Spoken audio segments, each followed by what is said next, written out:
ayuda hacia adentro. En el caso de las porcinas, ¿cómo sería?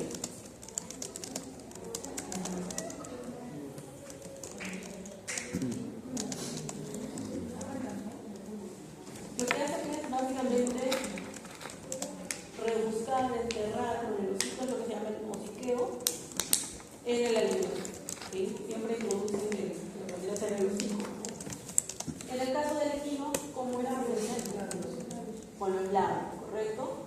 Y bueno, acá tenemos un carnívoro que básicamente consumen carne, que sabemos muy bien, y lo que hacen es desgarrar. Para eso tienen también una dentadura especial con caninos bien desarrollados que le ayudan a poder desgarrar el músculo del hueso y en algunos casos, gracias a los molares, también pueden llevar a triturar a estos huesos, ¿sí?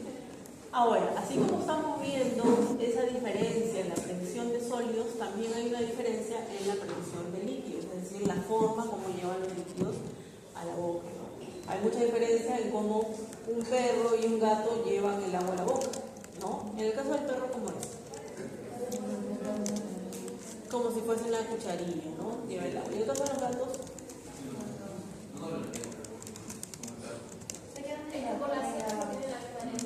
claro, tienen esas papilas cónicas que hacen que las gotas de agua queden atrapadas entre esas, entonces es otra manera de llevar el agua, ¿sí? ¿Papilas qué? ¿Cómo? Cónicas. No sé si ustedes las han visto con otro nombre. Y las vacas creo que también tienen papilas cónicas, también dicen. ¿Cómo? Las vacas también tienen las papilas cónicas. Sí, también, pero es mucho más funcional en el caso de los gatos. Porque según yo las vacas como que toman como subiendo el agua. A ver, ¿están de acuerdo con su compañera? Que las vacas absorben, ¿cómo era? Como el caballo, igual que el caballo. ¿Como el caballo? No, es diferente. Es diferente. Fíjense, aprovechen que ya tenemos es diferente, el mecanismo es diferente. Una vez que se ha generado la prensión del alimento, pasa a la masticación. Masticación, donde sabemos que tenemos músculos masticatorios, tenemos a la dentadura que va a contribuir a ese proceso. Y básicamente lo que se busca con la masticación es que haya una trituración mecánica del alimento, además de que pueda mezclarse ¿con qué?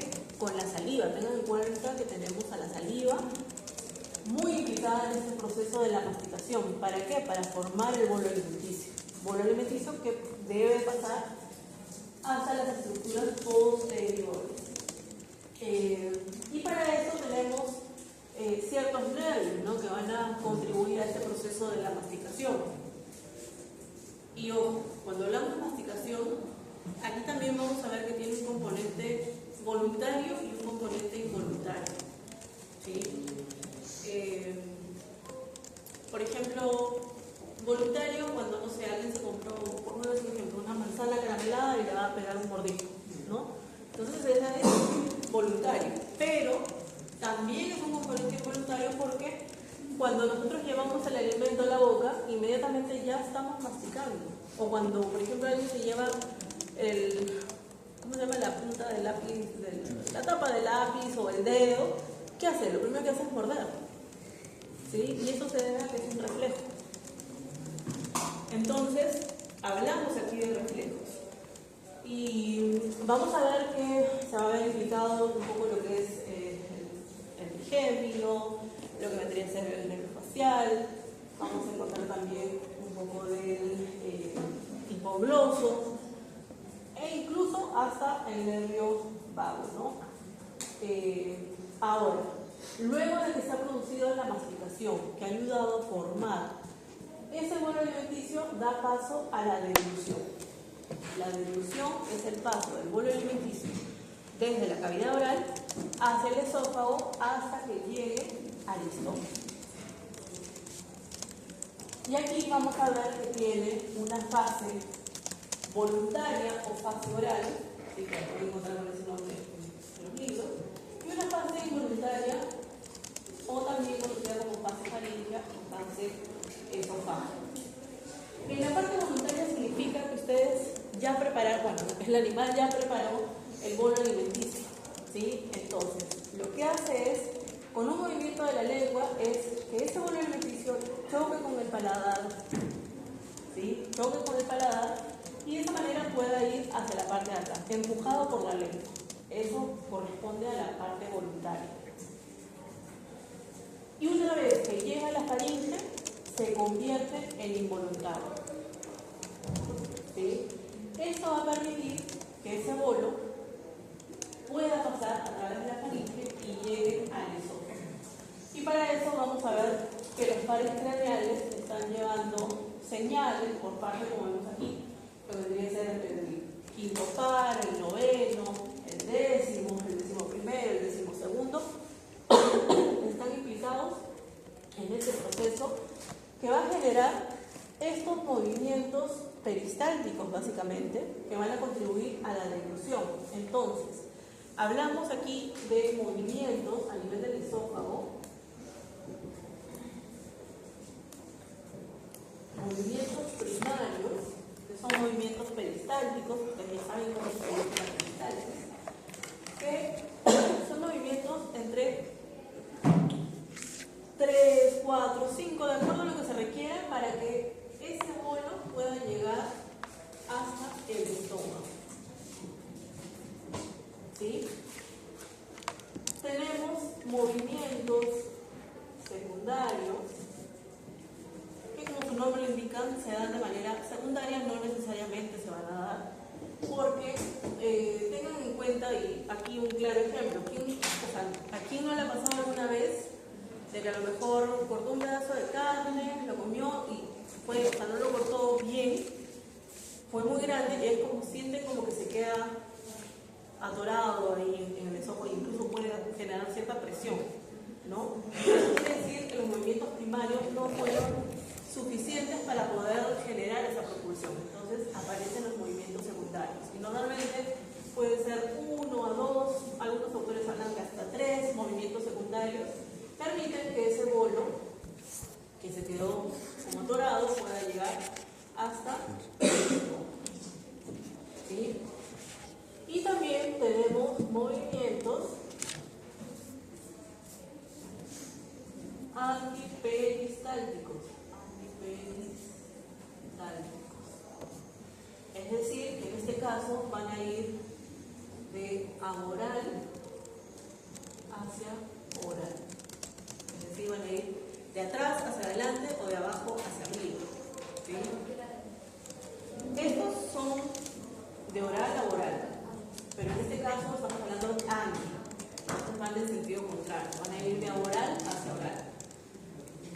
En algunas especies vemos movimientos antiperistálticos, como por ejemplo en el caso de los rumiantes, porque tengan en cuenta que ellos realizan la rumia. ¿Sí? Entonces tienen que llevar el alimento hacia la boca y para eso necesitan de estos movimientos antiperistálticos. En rumiantes, en algunos roedores también. ¿Sí? En ellos se ve normalmente este tipo de movimientos, pero patológicamente sí podemos encontrar, ya no hablamos de fisiología, en otras especies, sino patológicamente, por ejemplo, en caso de que tenga un paciente con reflujo constante, ¿no? Ese contenido está yendo en sentido contrario. ¿Sí? Y justamente por eso tenemos lo que vendrían a ser los esfínteres. El esfínter esofágico superior y el esfínter esofágico inferior, que normalmente están cerrados, normalmente están contraídos, salvo cuando se da este proceso de la deglución, para permitir el paso del bolo alimenticio hasta el estómago. Ahora, ¿por qué están cerrados? En este caso, sobre todo en el inferior, tengan en cuenta que está en contacto con el estómago. Si se mantuviese abierto, entonces en ese caso tendríamos que el contenido del estómago fácilmente podría regresar hacia el esófago. Entonces por eso debe mantenerse cerrado. ¿Sí? Y hay algo relacionado con ello, hay una diapositiva que les voy a mostrar. No es esta. Esto es este control nervioso en la deglución, donde aquí se va a dar reflejos, son reflejos. Tengan en cuenta de que ese bolo alimenticio constituye un estímulo que va a ser captado por mecanorreceptores principalmente, ¿sí? Y que van a generar aferencias ¿Diferencias para qué? Para que se pueda dar esa peristalsis, ayudado por ese sistema nervioso intrínseco a nivel esofágico. Tenemos ya lo mismo, ¿no? Aquí se ven vías aferentes, tenemos neuronas motoras, que son las que finalmente van a estar liberando neurotransmisores para que se pueda dar esa contracción y esa relajación. ¿Para qué? Para propulsar el alimento. Vean aquí, esto es lo que les quería decir. Vean lo que vendría a ser el esfínter esofágico superior y el esfínter esofágico inferior. Y esto vendría a ser el cuerpo del esófago, ¿sí? Ahora, es importante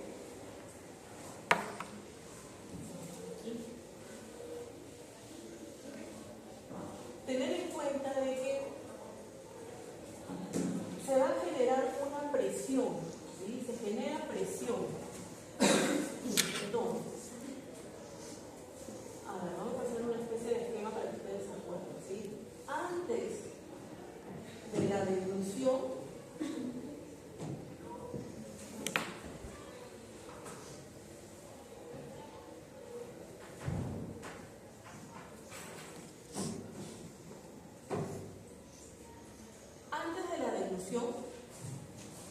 en el esfínter esofágico superior la presión es alta, ¿sí? Y presión alta me refiero a que es una presión mayor a la presión atmosférica, que era de 760 milímetros de mercurio, ¿sí? El cuerpo va a tener una presión negativa. ¿Por qué? Porque tengan en cuenta que el cuerpo del esófago está yendo por la cavidad torácica. Entonces depende mucho de esa presión intratorácica negativa, ¿sí? Y en el caso del esfínter esofágico inferior, la presión también es elevada. Por eso está cerrado, ¿sí? Eso es antes de la deglución. Ahora, durante la deglución,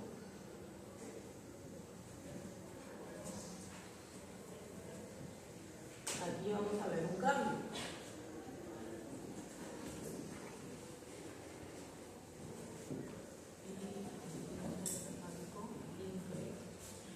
Aquí va a cambiar. En el caso del esfínter esofágico superior, la presión cae, comienza a caer. ¿Por qué? Porque tengan en cuenta que necesita relajarse. ¿Para qué? Para que permita el paso del bolo, ¿sí? Y a nivel del cuerpo también esta presión va a cambiar, en el sentido de que vamos a tener una presión alta atrás del bolo, pero una presión baja delante del bolo, lo cual va a permitir que pueda empujar ese bolo hacia abajo o hacia atrás, ¿sí? Entonces eso es lo que ocurre a nivel del cuerpo. Y en el caso del esfínter esofágico inferior, la presión cae. Lógicamente porque necesitamos que se abra ese esfínter para que el bolo pueda llegar hacia el estómago, ¿sí? Ahora, ¿qué ocurre después de la deglución?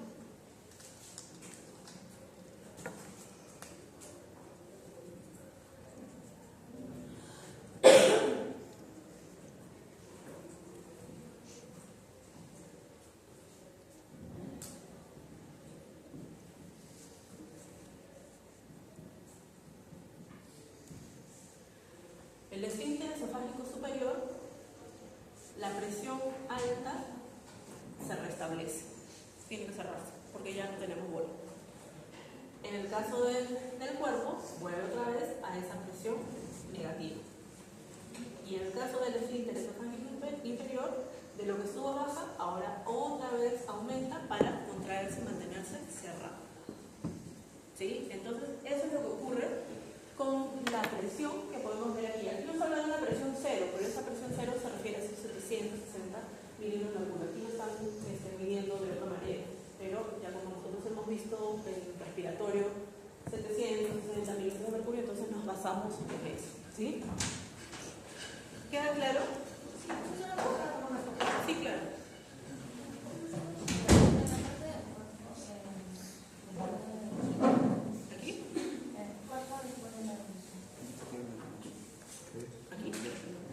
En este caso, en el caso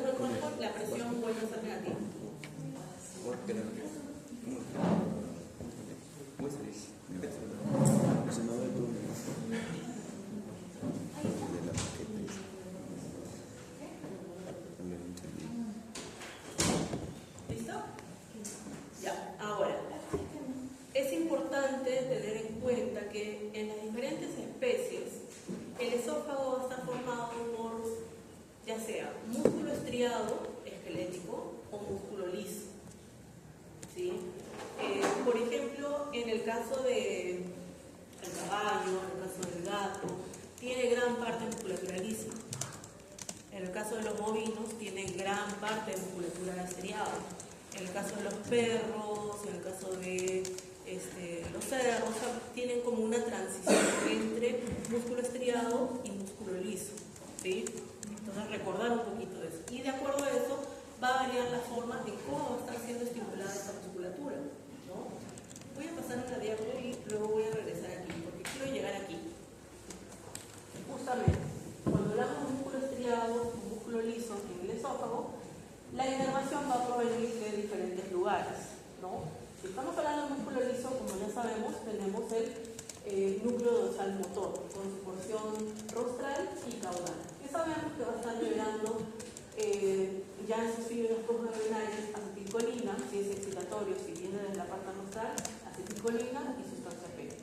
Si viene de la caudal, va a liberar sustancias que son inhibitorias, ¿sí? Óxido nítrico, ATP, PPO, etc. Entonces, de esa manera, se va a dar de esa forma, digamos, el peristaltismo tal cual nosotros lo conocemos. Pero en el músculo estriado vamos a ver que tenemos al núcleo ambiguo, ¿sí? Y ese núcleo ambiguo va a estar llevando motoneuronas que van a liberar, ¿qué neurotransmisor? Si estamos hablando del músculo estriado, acetilcolina, ¿sí? La diferencia está el lugar de origen y los receptores. Porque si estamos hablando de músculo estriado, estamos hablando de qué receptores.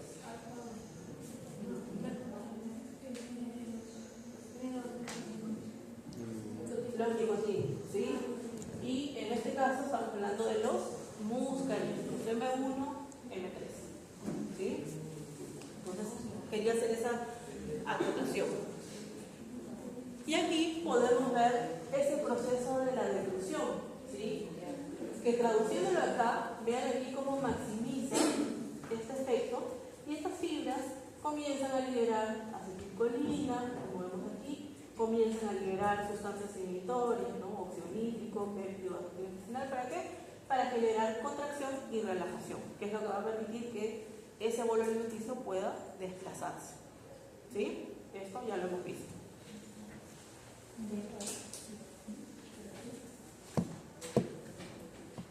¿Alguna pregunta sobre el esófago?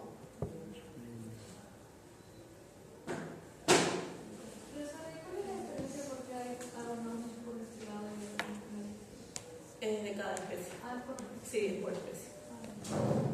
Si es genéticamente, pues así.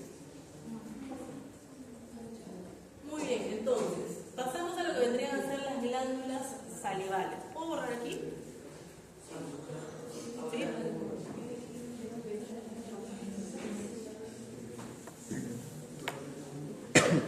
En el caso de las glándulas salivales, tenemos tres glándulas principales. ¿Cuáles eran esas glándulas, chicos? Pasotilia, mandibular, mandibular y y sublingual, ¿no? Esas son las tres principales que van a estar liberando la saliva, que ya desde la boca sabemos que contribuye a que pueda formar ese bolo alimenticio, que pueda lubricar a ese bolo alimenticio para que pueda ser deglutido y finalmente llegar hacia el estómago. Y ojo, de acuerdo a las especies, y seguramente ustedes lo han visto en anatomía, sabemos que podemos tener glándulas salivales accesorias, ¿no? Como en el caso de los perros, tenemos la cigomática, en el caso de los bovinos o los rumiantes, digamos en general, tenemos lo que vendría a ser las faringias, las labiales, las palatinas, ¿no? Que contribuyen a que haya una gran salivación, ¿no? Por ponerles algunos ejemplos. Y el 95% de la saliva está compuesta de agua. ¿Sí? Por eso la saliva tiene esa conformación bien acuosa. Y un 5% está formada por solutos. Solutos es de los que vamos a encontrar sodio, potasio, cloro, vamos a encontrar bicarbonato, ¿no? Vamos a encontrar fosfatos, ¿no? lo que vamos a ir encontrando, entre otros, pero estos son los principales. ¿Ok? Entonces, tener en cuenta. Ahora, dentro de estos solutos, aparte de estos electrolitos, vamos a encontrar posiblemente enzimas. Hay una enzima muy famosa que es la alfa-amilasa salival.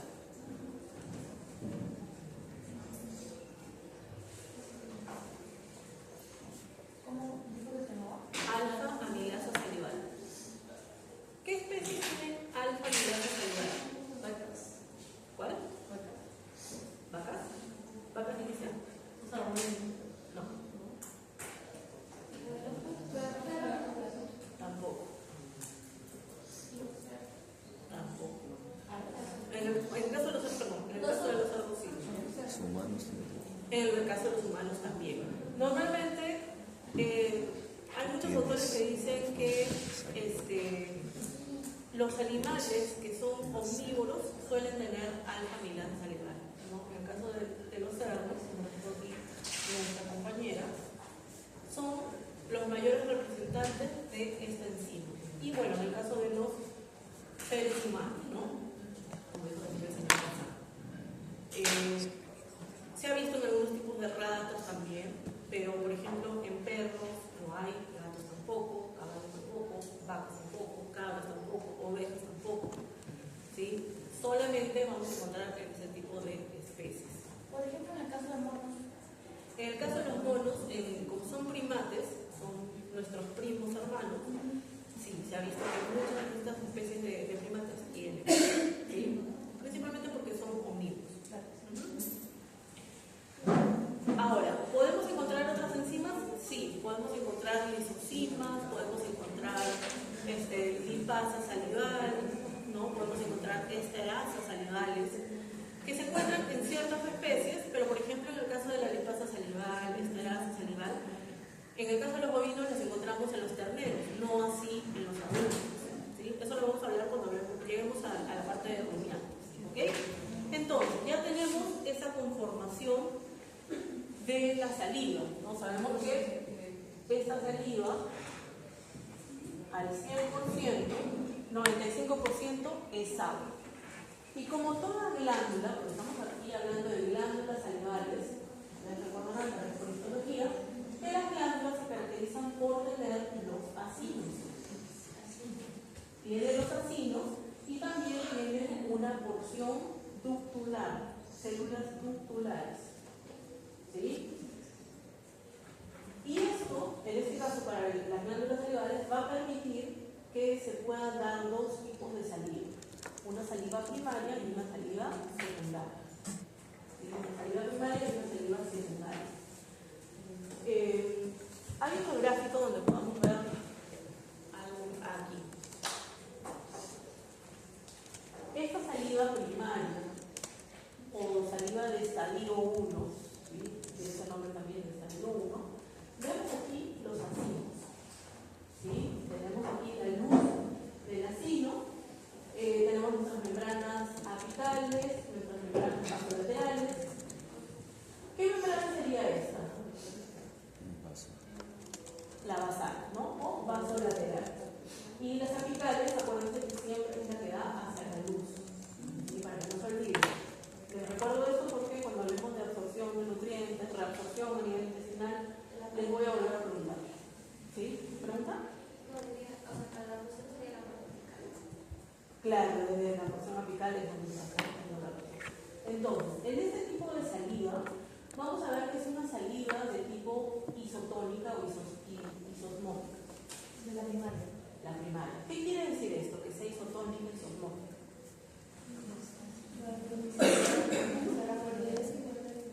Que la polaridad es igual a la polaridad de la sangre. ¿Cuánto sería? 300 milimol, ¿correcto? Entonces, esta saliva es isosmótica o isotónica. Se caracteriza porque hay una secreción de agua, como por ejemplo las apoporinas, que son las apoporinas 5. Hay liberación de sodio, que no se ve aquí en la secreción de gráfico, pero hay sodio, hay cloro. Tengan en cuenta que el cloro casi siempre está siguiendo a las cargas positivas del sodio. Entonces, el soluto, el sodio y el cloro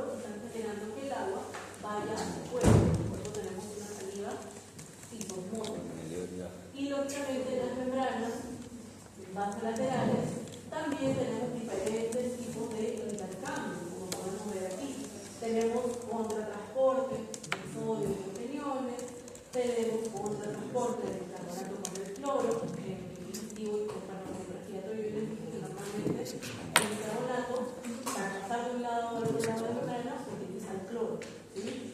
Vemos también bombas de sodio y potasio, vemos también canales de flujo para el potasio, vemos contratransporte de 3, ¿sí? De sodio, potasio y de 2 cloros, lo cual contribuye a que pueda ir reponiendo la salida de esos iones a través de la luz, ¿sí? Ahora, en el caso de la saliva secundaria o del estadio 2, esta saliva va a ser de tipo hipotónica y posmónica. ¿Por qué? Porque a ese nivel de las células ductulares, ya no hablamos de los asimilos, no estamos hablando del conducto, ¿sí? El conducto glandular, de las células ductulares. Vamos a ver que se genera una reabsorción de sodio. Hay una reabsorción importante de sodio. Entonces, el sodio va hacia el interior de las células. ¿Quién lo está siguiendo? El cloro, para tratar de generar esa neutralización, esa neutralidad, ¿sí? Y comienza a salir potasio. Y además, vean aquí, otra forma de que el cloro siga el sodio es por el intercambiador con bicarbonato. Sale bicarbonato, ingresa cloro, ¿sí? Y lógicamente, agua también. No lo vemos aquí en el gráfico, pero acuérdense que el agua siempre va a ir hasta donde hay mayor concentración de solutos. ¿Sí? Sale cloro, potasio y bicarbonato, ¿no? Sí, y bicarbonato. Y agua. El agua entra, ¿sí? Porque está siguiendo el soluto. Entonces tenemos una saliva que es más de tipo hiposmólica, ¿ok? Eso para tener en cuenta. Ahora, lógicamente va a haber una regulación, ¿no? Y esa regulación tiene que ver mucho con lo que vendrían a ser reflejos.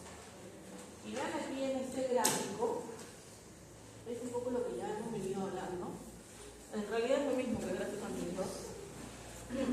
Vean aquí lo que vendría a ser la porción de los ocinos. Tenemos una salida isotónica, ya sabemos por qué. Y en la vascular tenemos una salida hipotónica, porque hay una gran absorción de sodio y de cloro, ¿no? Y también hay una salida de potasio y de bicarbonato. Y aquí tenemos los diferentes tipos de transportes que ya hemos hablado en el gráfico anterior. Les decía que esa regulación, ese control de las salivas va a estar a cargo del sistema nervioso autónomo. ¿Sí? Aquí tenemos otra vez simpático y parasimpático. Y lo que vamos a ver es que en ambos casos, sea parasimpático o simpático, vamos a tener salivación. ¿Sí? Tenemos salivación en ambos casos. Para el caso parasimpático, ya sabemos que va a estar liberando acetilcolina, algunos de los receptores muscarínicos, M1, M3. Sabemos la señalización que hace que aumente el calcio, y esto va a generar una saliva, ¿sí? Y aquí ojo, una saliva mucho más fluida. Va a tener mayor salivación. A diferencia del simpático, que sabemos que va a liberar adrenalina, noradrenalina, y se va a unir a sus receptores beta. ¿Sí? También en algunas especies se ha visto que hay receptores alfa 1, ¿sí? Pero en este caso, lo que va a generar es que salga una saliva como que más mucosa y más espesa, más espumosa, a diferencia del parasimpático, que va a ser una saliva mucho más fluida. ¿Sí? Ojo con esa diferencia. Y también tenemos que esa regulación se va a dar por, digamos, mecanismos condicionados y no condicionados. ¿Sí? ¿Cuáles serían los no condicionados? Cuando se da un estímulo de manera automática. ¿Cuándo? Cuando llevamos el alimento hacia la boca. ¿Sí? Llevamos el alimento a la boca y comienza la salivación. ¿Por qué? Porque se estimulan receptores gustativos, no táctiles también, mecanorreceptores a nivel de la boca, envían información hacia el centro salivar y devuelve la información, haciendo que haya estimulación, ya sea parasimpática o simpática, dependiendo del caso, aumentando la saliva, ¿sí? Como respuesta. Pero también tenemos mecanismos condicionados. ¿Qué dicen estos mecanismos condicionados? Tal vez ustedes recuerden en alguna clase el ejemplo de la campana de Pablo. ¿Sí? El perrito se acostumbró que cada vez que sonaba la campana sabía que le iban a dar de comer. Entonces ese es un estímulo externo relacionado con la comida, ¿no? O cuando a veces pasa, ¿no? Que, bueno, no lo he visto aquí, pero sí lo he visto en otros países, y es que, por ejemplo, pasa el carrito del helado y suena la campanita, la musiquita, y el perro ya está siguiendo atrás porque sabe que el dueño le va a comprar el helado, lo cual está mal, ¿no? Pero ocurre. Entonces ya sabe esa asociación, ¿no? Con algo que le gusta. Entonces es algo condicionado. Entonces de esa manera se puede producir una saliva más acuosa o mucho más espesa, dependiendo, ¿no? Si estamos hablando del parasimpático, estamos hablando de una saliva mucho más fluida, mucho más acuosa. Mientras que si estamos hablando del simpático, esa saliva es mucho más espesa. Incluso se ve con ¿no? Mucho más mucosa, pues, ¿no? O sea, es mucho más filante. Cuando juntan la saliva y estiran los dedos, se ve mucho más difícil que se pueda despegar, porque hay mucha mucina. Y eso también les sirve a ustedes reconocer en caso de que tengan un paciente que se intoxicó con los fosforados, ¿no? Porque van a tener con estos órganos fosforados, no sé si alguien ya les tocó exponer en su seminario, si les ha tocado ese tema, y es que cuando hay intoxicación por órganos fosforados, la acetilcolina esterasa no funciona, entonces tenemos mayor actividad de la acetilcolina. Por lo tanto, hay mayor estimulación para que haya una saliva mucho más fluida. Entonces, el perro está babeando completamente porque se da esa salivación constantemente, ¿no? Muy fluido. Y aquí tenemos, vean que dice aquí, la atropina. No sé si se han hablado de esto con Fernanda, pero la atropina lo que hace es bloquear los receptores muscarínicos, ¿sí? Es un antagonista competitivo de la acetilcolina. Entonces, lo que se utiliza para estos casos de intoxicación por órganos fosforados es atropina, ¿sí? Para reducir esos signos de tipo muscarínicos como el de la salivación excesiva.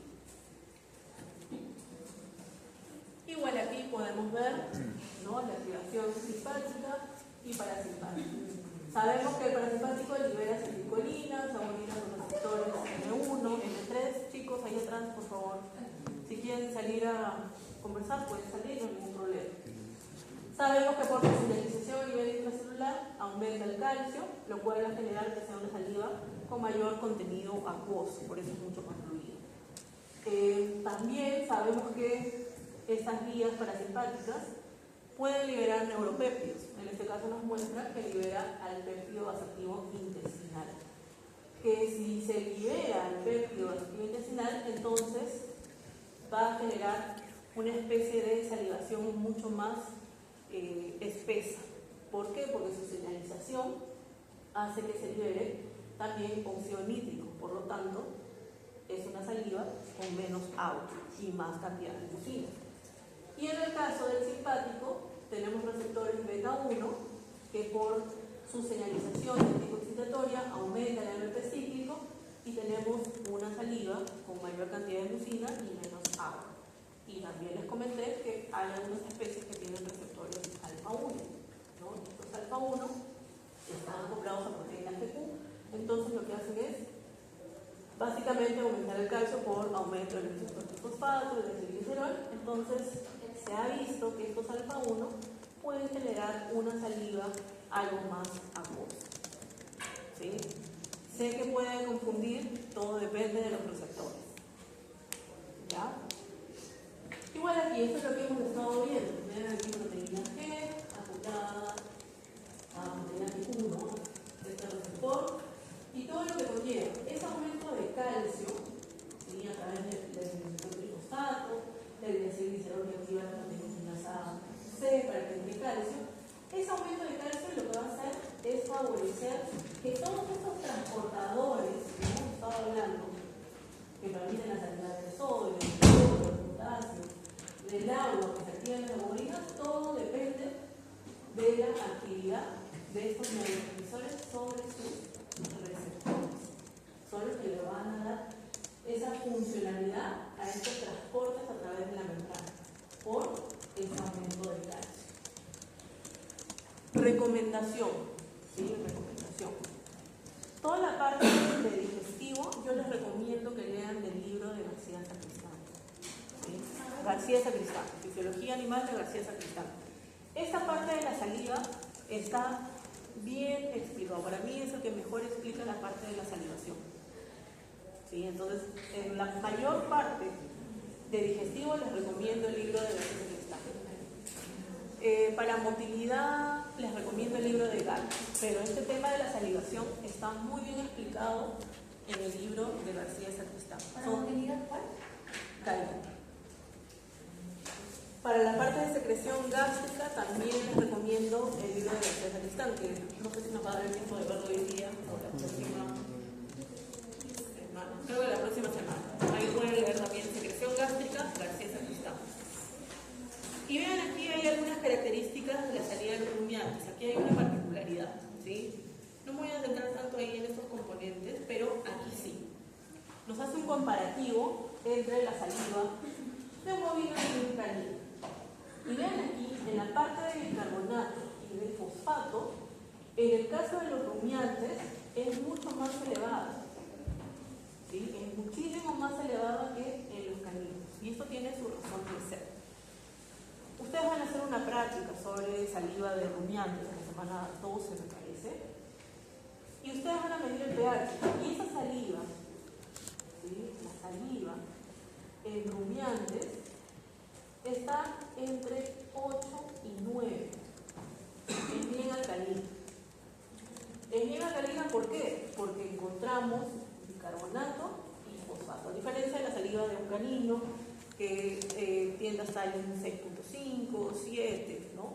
Pero en este caso, al contener mucho fosfato y mucho bicarbonato, que son sustancias amortiguadoras, tiene un pH alcalino, ¿sí? Y esto tiene su razón de ser. Y es que, en el caso, por ejemplo, de un toro, puede producir al día 200 litros de saliva por día, lo cual es bastante. En una hembra, una vaca, puede estar entre 100 y 150, ¿no? Dependiendo de la raza, ¿no?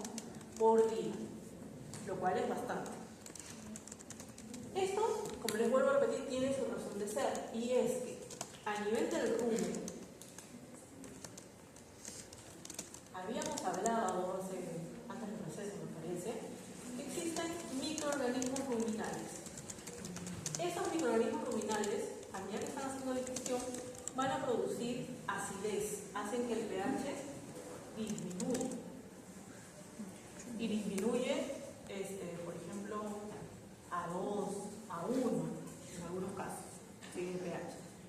Entonces, gran parte de la saliva que se está produciendo va a ir hacia el rumen. Y lo que va a hacer es neutralizar, ¿sí? Va a neutralizar esa acidez. Por lo cual, si ustedes miden el pH del líquido ruminal, debe estar entre 6.5 a 7. Sería lo ideal. Eso es gracias a la saliva. También lo van a hacer en la práctica, creo. ¿Perdón? Dijo gracias a. No sé. O sea, neutraliza gracias a la saliva. Claro, la saliva que tiene fosfatos y bicarbonato, ¿sí? Entonces, hace que gracias a esa saliva, rica en fosfatos y bicarbonato, el pH del líquido ruminal se mantenga entre 6.5 y 7. Lo cual es ideal, ¿para qué? Para que estos microorganismos puedan seguir funcionando.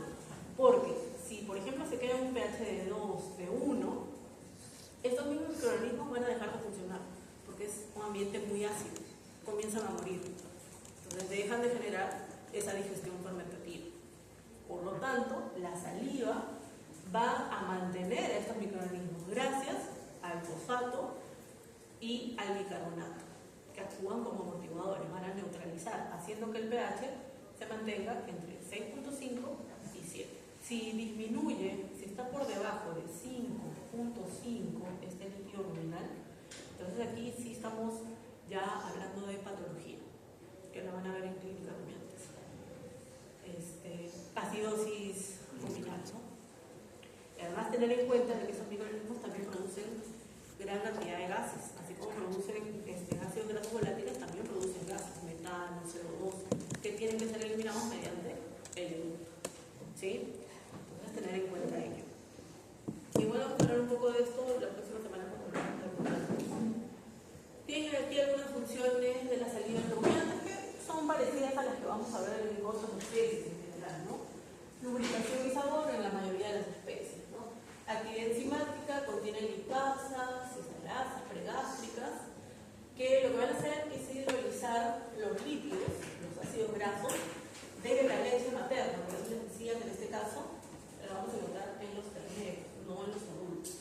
Una vez que llega el estado no de adultez, sino ya cuando se cambia la alimentación, ¿no? Porque llega un momento en que hay que cambiar la alimentación, entonces dejan de funcionar. Entonces, esta actividad enzimática es solamente funcional en terneros de mamá. ¿Sí? Fuente de nutrientes para microorganismos ruminales, tienen mucoproteínas, tienen urea, vamos a ver el ciclo de la urea en rumiantes la próxima semana. Vamos a ver que tiene influencia en la tasa de eliminación de nutrientes en el rumen. Tiene capacidad baja, la principal. Para mí esa es la principal función fisiológica, porque tiene bicarbonato y fosfatos y contribuye a lo que hemos hablado hace un momento. Agente antiespumante, justamente porque tiene samucina. Entonces evita fisiológicamente que ocurra algo que seguramente hayan escuchado, que es el timpanismo o embolismo. Entonces contribuye, tiene un rol en la impacción. Y fuente de anticuerpos también transfiere anticuerpos, ¿no? De lo que vendría a ser desde la saliva, con lo que va ingiriendo, hacia el rumen, generando cierta proteína.